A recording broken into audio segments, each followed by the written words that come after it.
ওয়ালাইকুম রহমতুল্লাহ। প্রিয় দর্শক, আজকে আপনাদেরকে একটা জিনিস দেখাইব যে আসলে দেখেন আমরা বিভিন্ন পশু বস্তুদেরকে আমরা কিভাবে কষ্ট দিই, সেটার জবাবও কিন্তু একদিন আল্লাহ তাআলার কাছে দিতে হবে। যেমন আসেন আমার সাথে একটু দেখাই। এই যে ছোট্ট ওদিকে এদিকে ওদিকে আসো, এদিকে আসো। এই যে বিলের বাচ্চা দেখতে পাচ্ছেন কয়েকটা এখানে, এইগুলা কিন্তু একদিন এই যে দেখেন ভাই, আপনার যদি ভালো নাও লাগে ঘরের ভিতরে নেওয়ার কোনো প্রয়োজন নাই।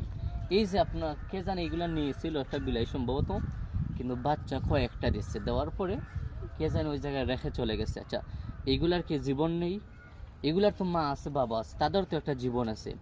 এই যে ওইগুলাকে এইভাবে রাইখে গেল কয়েকটা, যদি মাগরিব হওয়ার পরে যদি শিয়ালে নিয়ে যায়, এগুলা জবাব খেয়ে দিবে। তাদেরও তো একটা জীবন আছে, আছে না ভাই? অবশ্যই আছে।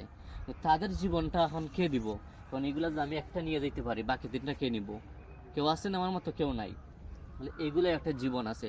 তো আপনারা যে বাচ্চারা বিলাই ফালবেন, ঘরের মধ্যে রাখবেন, বাচ্চা দেওয়ার পরে এভাবে ফালাই দেন না ভাই। তাদের কিন্তু একটা জীবন আছে, এর জবাব কিন্তু একদিন আপনি দিতে হবে।